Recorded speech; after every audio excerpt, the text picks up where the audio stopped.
विद्यार्थियों, मांग की लोच के बाद आज हम अध्ययन करेंगे उपभोक्ता की बचत की अवधारणा का, कंज्यूमर सरप्लस।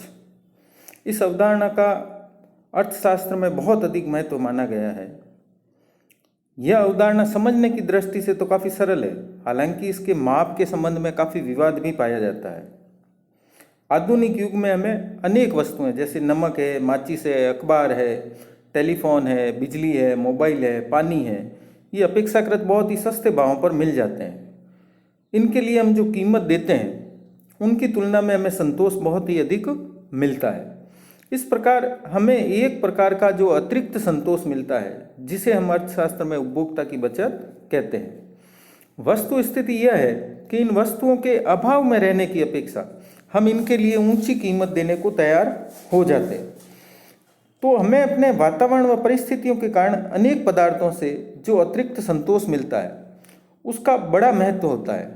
आधुनिक सभ्यता के विकास के साथ साथ उपभोक्ताओं को दैनिक उपयोग की सस्ती वस्तुएं अधिक संख्या में मिलने लगी है, जिससे व्यक्तिगत उपभोक्ता की बचत में काफ़ी वृद्धि हुई है।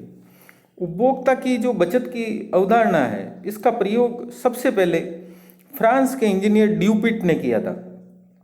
उसने इस बात का पता लगाने के लिए कि एक पुल के निर्माण के लिए आर्थिक सहायता दी जाए, यानी सब्सिडी दी जाए अथवा नहीं दी जाए, इसके निर्माण की लागत को जानने के संबंध में उपभोक्ता की बचत के विचार का उपयोग किया था।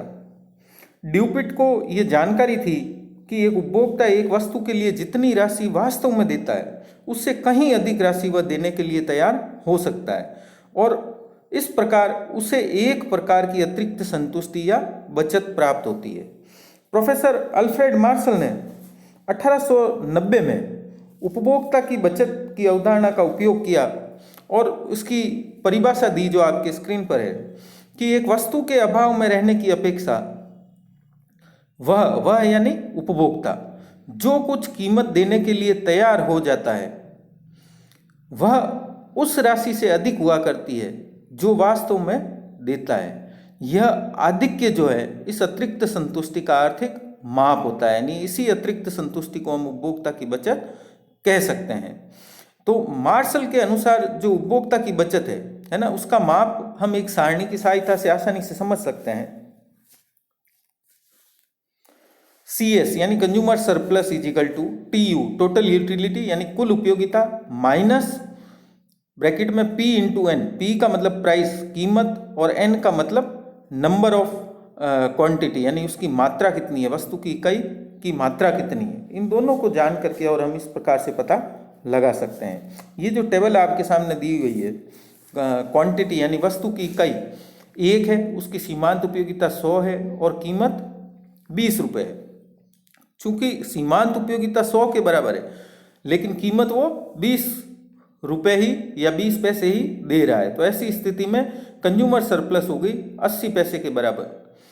दूसरी इकाई पर सीमांत उपयोगिता घटती है, घटकर 80 हो जाती है, लेकिन कीमत स्थिर रहती है। देखिए कीमत प्रत्येक इकाई पर स्थिर है क्योंकि बाजार में प्रचलित कीमत एक ही होती है, और इस प्रकार से दूसरी इकाई पर उसे उपभोक्ता की बचत जो है वो 60 इकाई प्राप्त होती है। तीसरी इकाई पर सीमांत उपयोगिता 60 हो जाने के कारण प्राइस 20 है, तो 60 माइनस 20 40। चौथी इकाई पर 40 माइनस 20 20, और पांचवी इकाई पर सीमांत उपयोगिता घट करके 20 हो जाती है जो कीमत के बराबर है। इसलिए यहाँ उपभोक्ता की बचत 0 हो जाती है। अगर हम पूरी सीमांत उपयोगिता को जोड़ें तो ये सीमांत उपयोगिता होती है 300 के बराबर, और कीमत पांचों इकाई की जोड़ें तो होती है 100 के बराबर। तो 300 माइनस 100 इज इक्वल टू 200 के बराबर उपभोक्ता की बचत हमें प्राप्त होती है। इसको अगर P इंटू N जैसे किया है हमने, वैसे भी करके हम ज्ञात कर सकते हैं। क्वांटिटी जो है देखिए यहाँ पर अगर हम करना चाहें तो हो जाएगा CS इज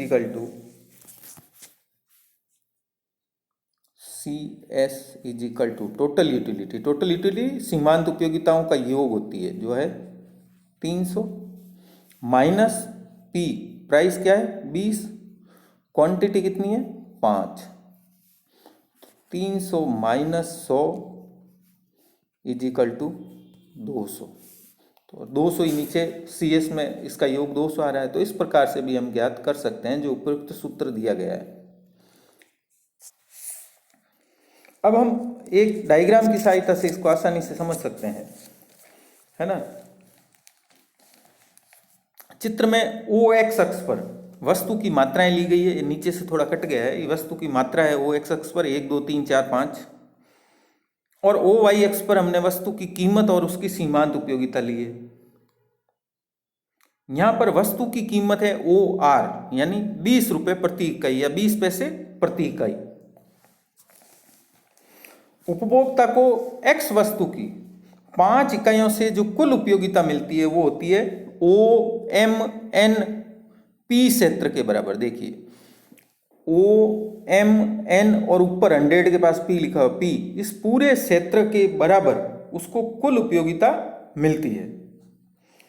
और उसे कुल कीमत कितनी देनी होती है, कीमत क्या देनी होगी, कुल कीमत देनी होगी उसको ओ आर एन एम क्षेत्र के बराबर। 20 इंटू 5 हमने कहा था, तो 20 इंटू 5 या 20 इंटू 6 जो भी है उसके बराबर उसको देनी पड़ेगी। तो यहाँ पर वो जो है उसको कुल उपयोगिता तो मिल रही है ओ एम एन पी क्षेत्र के बराबर, और कुल कीमत दे रहा है वो ओ आर एन एम क्षेत्र के बराबर। तो इस प्रकार से जो उपभोक्ता की बचत है वो हो जाएगी ओ एम एन पी क्षेत्र, ओ एम एन पी क्षेत्र माइनस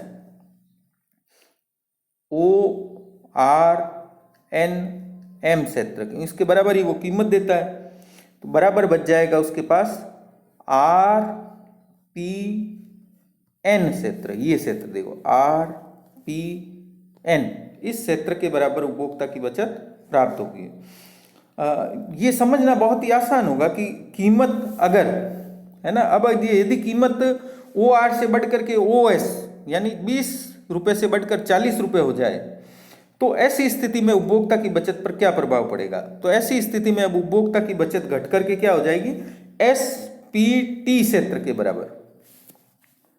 अगर कीमत बढ़ करके 40 हो जाती है तो ऐसी स्थिति में उपभोक्ता की बचत हो जाएगी एस पी टी क्षेत्र के बराबर। इस प्रकार कीमत के घट जाने से उपभोक्ता की बचत बढ़ जाती है और कीमत के बढ़ जाने से उपभोक्ता की बचत घट जाती है।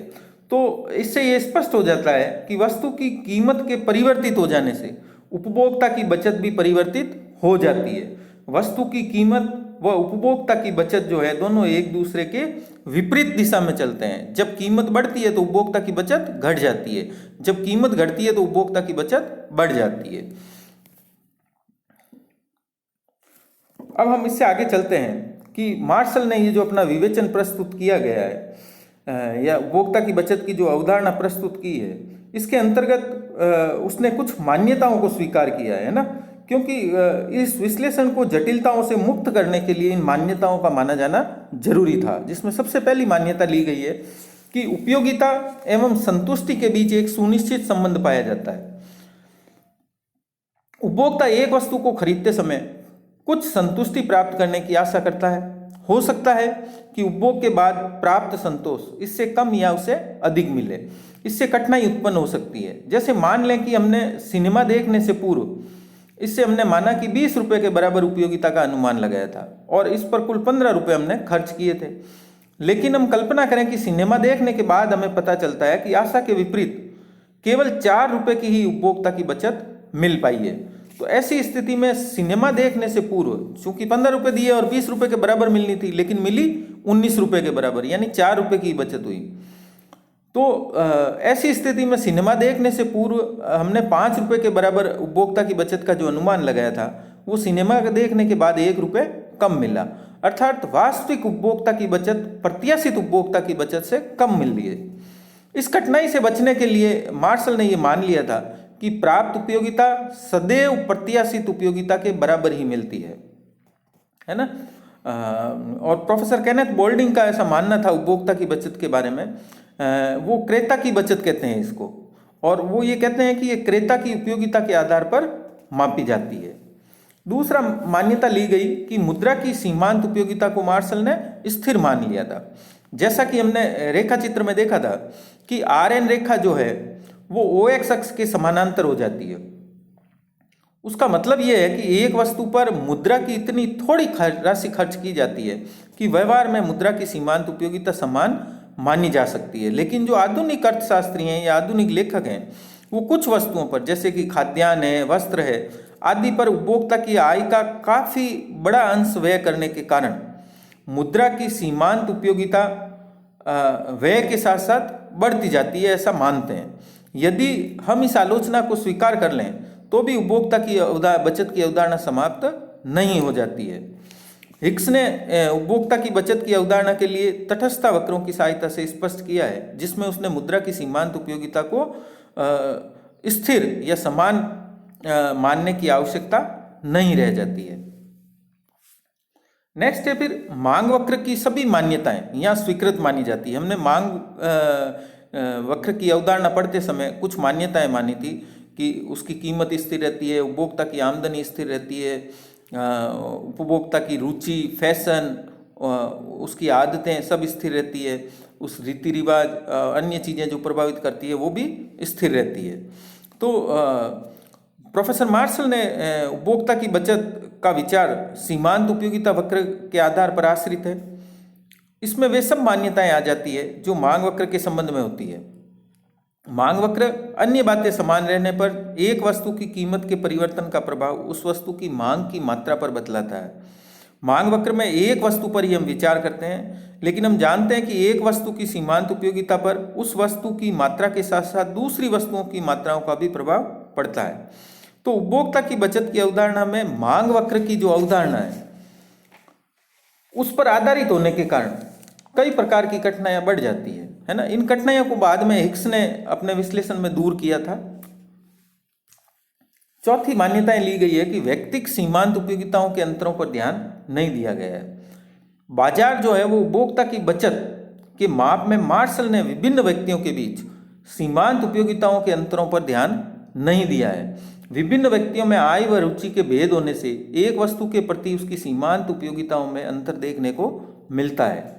मार्शल ने अपने विश्लेषण में सीमांत उपयोगिताओं के अंतरों पर ध्यान नहीं दिया है। ऐसा विश्लेषण की सरलता के लिए किया गया था। समस्त बाजार में एक वस्तु की उपभोक्ता की बचत की जानकारी आर्थिक नीति निर्धारण में बहुत ही मदद करती है। तो मार्शल ने इस मान्यता के आधार पर बाजार उपभोक्ता बचत का विवेचन किया था, जिससे इसका माप पूरी तरह से सही नहीं माना जा सकता है, क्योंकि उसने एक व्यक्ति के लिए सीमांत उपयोगिता और दूसरे व्यक्ति के लिए उस वस्तु की सीमांत उपयोगिताओं के अंतरों पर ध्यान नहीं दिया था। नेक्स्ट एक फिर मांग वक्र की तरह ही उपभोक्ता की बचत में भी मार्शल ने उपयोगिता को मापनीय मान लिया था। हमने जो गणनावाचक विश्लेषण उपयोगिता का पढ़ा है उसमें हमने देखा है कि उपयोगिता को मापनीय माना जाता है।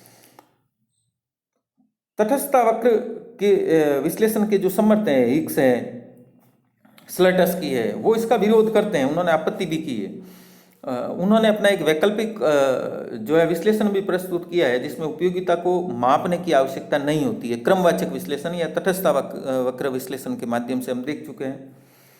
तो इस प्रकार से मार्शल ने उपभोक्ता की बचत का माप प्रस्तुत किया, जो कई मान्यताओं के आधार पर आधारित होने से अर्थशास्त्र में इसका महत्व सीमित रह जाता है। इसके पश्चात हिक्स महोदय ने जो है एक अन्य तटस्थ वक्र विश्लेषण के आधार पर उपभोक्ता की बचत की अवधारणा दी थी, जिसका अध्ययन भी हम आगे करेंगे। तो इस प्रकार से हमने आज देखा कि उपभोक्ता की बचत क्या है और उपभोक्ता की बचत को किस प्रकार से मापा जा सकता है।